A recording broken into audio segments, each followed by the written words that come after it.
Guys, welcome back to the channel. আর যারা যারা নতুন আছো তারা চ্যানেলটিকে সাবস্ক্রাইব করে নিও, আর পাশে রাখা যে বেল বাটনটা আছে সেটা কিন্তু প্রেস করতে একদম বলো না।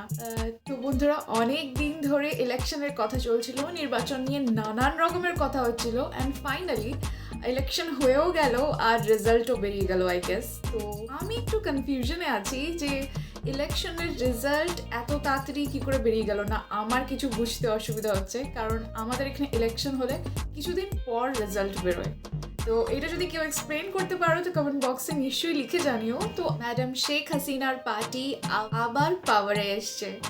তো এই নিউজটা ছাড়াও ইলেকশনের টাইমে যেই জিনিসটা সব থেকে বেশি হয়, যে ভোট কেন্দ্রকে দখল করে নেওয়া, সেখানে ভুয়ো ভোটার পাঠানো বা ওখানে যে কাউন্টিংগুলো হয় সেখানে কিছু গন্ডগোল করা, তো এই জিনিসগুলো কিন্তু খুব চলে, সেটা তোমাদের ওখানে হোক বা আমাদের এখানে। তো আজকে যমুনা টিভির একটা রিপোর্ট দেখবো যেটাতে ওনারা হাতে নাতে ধরছে ভুয়ো ভোটারদের। তো চলো আর কথা না বাড়িয়ে ডাইরেক্ট ভিডিওতেই যাই, তারপর নয় তোমাদের সাথে কথা হবে। তো ভিডিওটা শুরু করি, চলো শুরু করা যাক। একটু মিলাই না রে ভাই, শোনেন না কি করে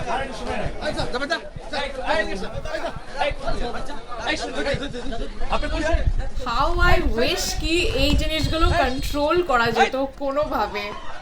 আপনার নাম শিবলি, আপনি কোন কেন্দ্রে ভোটার?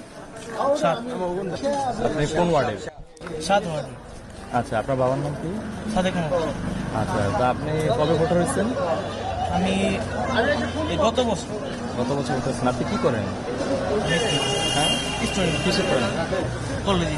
কোন কলেজে? মানে পড়ালেখা বাদ দিয়ে বাদ দিয়ে দিচ্ছেন। আচ্ছা আচ্ছা, আসুন বলতে আপনার ভোটটা কোন কেন্দ্রে দেখি একটু।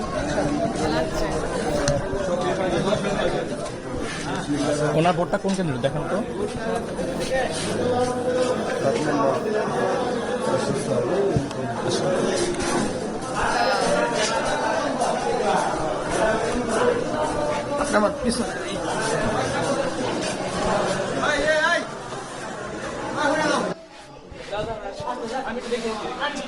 আরে একটু দেখি না, আপনি কোন কেন্দ্রে কোন এর ভোটার একটু দেখি না, আমি একটু দেখি মিলাই। আপনি 7 নাম্বার আমি আসতেছি। কাগজটা একটু মিলাই। কাগজ তো আমি ডাকতেছি ভাই। পরে যান না, আপনি তো ভোট দিতে আসছেন। আচ্ছা আমি না না না, আপনি ভোট দিতে আসছেন না। আসতেছি ভাই। আমি একটু শুনি। না না না, আরে আপনি আমাকে বলেন, আপনি একটু মিলাই।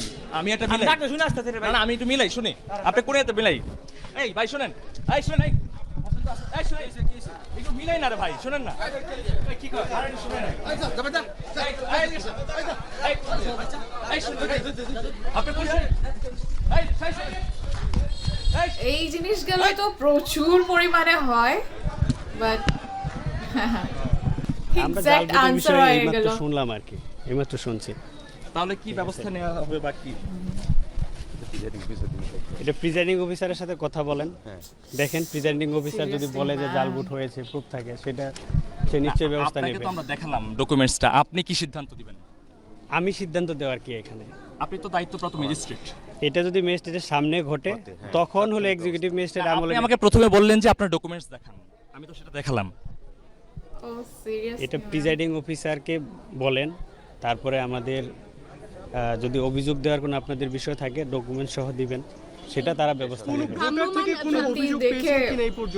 আমি একটু না, আমরা পাইনি। ভ্রাম্যমাণ কর্তৃপক্ষ হিসেবে আপনারা অভিযোগ পেলে কি ধরনের ব্যবস্থা নেওয়ার? ব্রাহ্ম মোবাইল কোর্টের ক্ষেত্রে একমাত্র যদি এক্সিকিউটিভ ম্যাজিস্ট্রেটের সামনে ঘটে তখন সে সেটা আমলে নিয়ে ব্যবস্থা নিতে পারে। আর তথ্য প্রমাণ তথ্য উপাত্ত উপস্থিত করা হলে সেটা হলে আপনারা হলো এই তদন্ত কমিটি আছে, সেখানে দিতে পারেন, প্রিজাইডিং অফিসারকে পাঠাইতে পারেন, সেটা ব্যবস্থা নেবেন। Thank you. আপনার নাম ও পরিচয়টা একটু। নাম পরিচয় একটু প্লিজ প্লিজ প্লিজ আমাদের রিপোর্টের জন্য লিখতে হবে। একটু প্লিজ ভাই ভাই ভাই প্লিজ প্লিজ ভাই একটু ভাই একটু ভাই প্লিজ। এবং এই ঘটনা একটি নয়, আরো বেশ কয়েকটি আছে। আমি একটা ডকুমেন্ট আপনাকে প্রেজেন্ট করব শুধুমাত্র যে আপনাকে। আচ্ছা, ওকে মানে ও কোন প্রার্থীর হয়ে কাজ করতেছে এটা কি আপনার বুঝতে পারছেন? অবশ্যই নৌকা প্রার্থীর কাজ করেছে, সেটা একদম স্পষ্ট ছিল এবং এখানে যারা ছিল দাঁড়িয়ে ছিলেন সেটাও আমার রেকর্ডে আছে। উনি যার কাছ থেকে নাম্বারটি লিখে নিয়ে এসেছেন সেখানে সে নৌকার যে নির্ধারিত একটি মার্কার ঘরে ওর নাম্বারটি লেখা ছিল, তবে এই নাম্বারে ওই ছেলেটি ভোটার কিনা সেটি আমরা ভেতর দেখে তো চেক করতে পারি না। কিন্তু ও ভোটার দেয়নি এবং আর আসেনি। যদি সত্যি ভোটার হবে তাহলে গণমাধ্যম কর্মী জিজ্ঞেস করলে এভাবে পালিয়ে যাবে, এটা কি আপনি মনে করেন যৌক্তিক ব্যবহার? না, এটা অবশ্যই না। প্রিসাইডিং অফিসারকে বলে কোনো লাভ নেই, কারো সত্যি। সেন্সে আসতে পারে, এটা যুক্তি হতে তারা পারে। একদম হেল্পলেস। সেই তাহলে এই ঘটনাটিকে আপনারা কি হিসেবে বলবেন? এটা কি জাল ভোটের পর্যায়ে পড়ছে? আপনারা কিভাবে কি হিসেবে এটাকে চিহ্নিত শনাক্ত করবেন এই বিষয়টিকে? ও তো জাল ভোট দেয়নি, দিতে পারেনি, তাই না? তার আগে তো ওকে আইডেন্টিফাই করে ওকে বের হয়ে যেতে হয়েছে, তাই না? আইডেন্টিফাই করেছে গণমাধ্যম কর্মীরা, সেক্ষেত্রে আপনি এই বিষয়টি জানবেন, এখন আপনি কি ব্যবস্থা নেবেন? দেখ, এটা ইলেকশনের টাইমে ল এন্ড অ্যাডমিনিস্ট্রেশন অবশ্যই নেওয়া কিচ্ছু লাগবে। থাকে না এইসব। যে আমাদের যা করণীয় আছে আমি তো ঊর্ধ্বতন কর্তৃপক্ষকে জানাবো, নিরাপত্তা। জানে এটার। আপা, আরেকটি এটা। বিষয়, এখানে জি, তো জি। যথেষ্ট আইন শৃঙ্খলা বাহিনীর সদস্যরা আছেন, পুলিশ সদস্যরা আছেন, জি। তাদের উপস্থিতিতে এরকম একটি ঘটনা ঘটলো যেটি আসলে গণমাধ্যম কর্মীরা এই ভোটার যিনি ভোট দিতে এসেছেন তার বয়সের প্রেক্ষিতে সন্দেহ প্রকাশ করে তারা বিষয়টি শনাক্ত করেছেন। জি। তাহলে আপনার এখানে নিরাপত্তা ব্যবস্থা কি যথেষ্ট বলে আপনি মনে করছেন, নাকি তারা কোনো পক্ষ ইচ্ছাকৃতভাবে কাজ করছে? না না, কোনো পক্ষ ইচ্ছাকৃতভাবে কাজ নানা অনিয়ম, কেন্দ্র দখল আর জাল ভোটের অভিযোগ উঠেছে। নৌকার ক্যাডাররা বেশিরভাগ কেন্দ্র দখলে নিয়ে জাল ভোটের মহোৎসব চালাচ্ছে। যমুনার ক্যামেরায় ধরা পড়ে জাল ভোট দেওয়া ও শিশু ভোটারদের দৌড়ে পালানোর দৃশ্য। যদিও নির্বাচনী কর্মকর্তারা বলছেন এসব অনিয়মে তাদের কিছুই করার নেই। দোহার থেকে সহকর্মী আশিক মাহমুদ জানাচ্ছেন বিস্তারিত। কার ভোট দিতে আসছো? এভাবেই যমুনার ক্যামেরা দেখে দৌড়ে পালিয়ে যায় এক শিশু। সকালে দোহারের শাইনপুকুর সরকারি প্রাথমিক বিদ্যালয় কেন্দ্রে ভোটের স্লিপ হাতে ভোট দিতে আসেন এই অপ্রাপ্তবয়স্ক ভুয়া ভোটার। তোমার বয়স কত ভাই? এই তোমার বয়স কত? হ্যাঁ, তুমি ভোটার? দেখি ভোটার আইডি কার্ড দেখি, ভোটার আইডি কার্ড দেখি, ভোটার আইডি কার্ড দেখি। হ্যাঁ, তুমি তোমার ভোটার আইডি কার্ড কই? নাম কি? বিল্লাল। তুমি ভোট দিতে আসছো? হ্যাঁ। এ সময় তার সাথে আরো কিছু অপ্রাপ্তবয়স্ক ভুয়া ভোটার সাংবাদিকদের দেখে সটকে পড়ে। হ্যাঁ, এর কিছুক্ষণ পর আরো এক জাল ভোটার লাইনে দাঁড়ান, যদিও ভোটের স্লিপের সাথে তার নাম ঠিকানার মিল নেই। এই পাশে লেখা আছে আপনার এই যে আমিনুল ইসলাম লেখা, কিন্তু আপনার নাম কি আমিনুল ইসলাম? জি না, জি না, আমার নাম আব্দুল লতিফ, কিন্তু আমার বাবার নাম আব্দুল ওয়াজুদ্দিন। আচ্ছা আচ্ছা, জি, আমার নাম আব্দুল লতিফ। আপনার আইডি কার্ডটা একটু দেখি। আইডি কার্ডটা আমার সাথে নাই। ভোটার আইডি কার্ডটা দেখি। ভোটার আইডি কার্ড বাসা।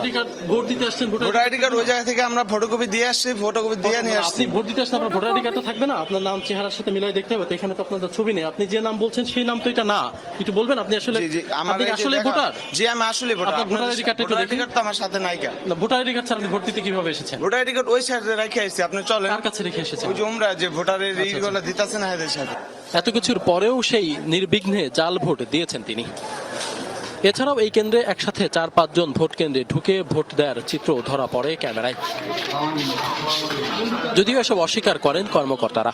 না, এখানে আমরা তো কোনো না, আমরা শিশু ভোটার এখানে তো বলেও তাহলেও কোনো কিছু শিশু হবে না। ভোটার দিতে পারে না। সিরিয়ালে 4-5 জন করে লোক ভিতরে ঢুকানো, একজনের বেশি কেন্দ্রে ভোটার ঢুকানোর কথা না, কিন্তু 4-5 জন করে লোক আছে প্রতিটি কেন্দ্রে। কি একজন করে আসে। সকাল থেকেই এই কেন্দ্র ছিল নৌকার কর্মীদের দখলে। সংবাদ প্রচারে বিরত থাকার জন্য হুমকি ধামকিও দেয় তারা। অনিয়মের পরও প্রিজাইডিং কর্মকর্তা জানান তার কিছুই করার নেই।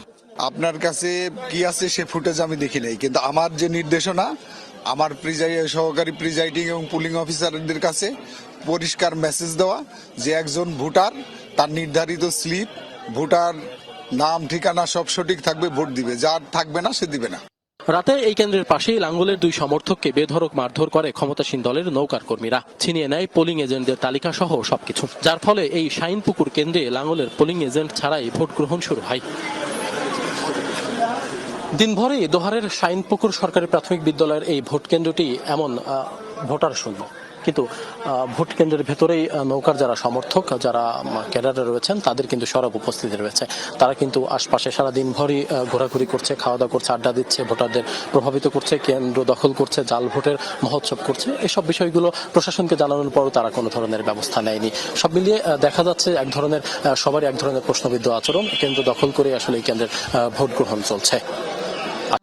সো গাইস, এই জিনিসগুলো অন ক্যামেরা বলা ঠিক হবে কি হবে না আমি জানি না, বাট লিটারেলি এই জিনিসগুলো কিন্তু ফ্যাক্ট। কারণ কারণ আমাদের এখানেই যখন ভোট হয়েছিল, তো আমাদের চেনা জানা অনেক আছে যারা পার্টি পলিটিক্স করে, তো বুথে বসে নিজেদের পার্টির তরফ থেকে। তো তিনিই বলছিলেন যে দুপুরের পর থেকে যখন ভোটারের সংখ্যা একটু একটু কম হতে থাকে, ওই 3:30 4টের থেকে, তো তারপর থেকে বুথ অ্যাকচুয়ালি দখল হয়ে যায়। মানে ওনার সামনেই এসে যে রুলিং পার্টির আছে লোকজন, ওনারা এসে বললেন যে তুমি চাইলে বসতে পারো এখানে, নাহলে যা হচ্ছে সেটাকে নর্মালি হতে দিও। তো উনি একা কি করতে পারবেন, ওটাকে কি করে কন্ট্রোল করবেন? আর যারা ওখানে বসে থাকে, যারা ওখানে পোলিং অফিসাররা বসে থাকে, তারা তো নিজেরাই ভয়ে মরে যাচ্ছে। কারণ আমার অনেক ফ্রেন্ডস আছে যাদের প্যারেন্টসরা টিচার, তো টিচাররাই যায় অ্যাকচুয়ালি ওই সব জিনিসগুলো করতে। তো তাদের ফ্যামিলিরা মানে টেনশনে থাকে যে ওখানে গেছে কিছু না হয়ে যায়, কোনো গুন্ডাগিরি না হয়, যেন ওনাদের উপরে অ্যাট্যাক না হয়, কিছু বলতে গেলে হয়তো কিছু হয়ে যাবে। তো এই ভয়ে ওনারা কি বলবেন? অ্যাকচুয়ালি যাদের কোয়েশ্চেন করার দরকার তাদেরই কোয়েশ্চেন করছে না মিডিয়া, তো কি বলা যাবে এতে? আর্মিটা কিরকম কাজ করেছে, আর্মিটা কি নিউট্রাল না বায়াসড, এটা তোমরাই ভালো মতন বলতে পারবে। তো নিচে কমেন্ট সেকশনে নিশ্চয়ই লিখে জানিও। তো তোমাদের সাথে দেখা হবে আবার অন্য কোনো ভালো ভিডিও নিয়ে। ততক্ষণের জন্য নিজের খেয়াল রেখো আর নিজের আশপাশের লোকেরও একটু খেয়াল করো। So bye and take care.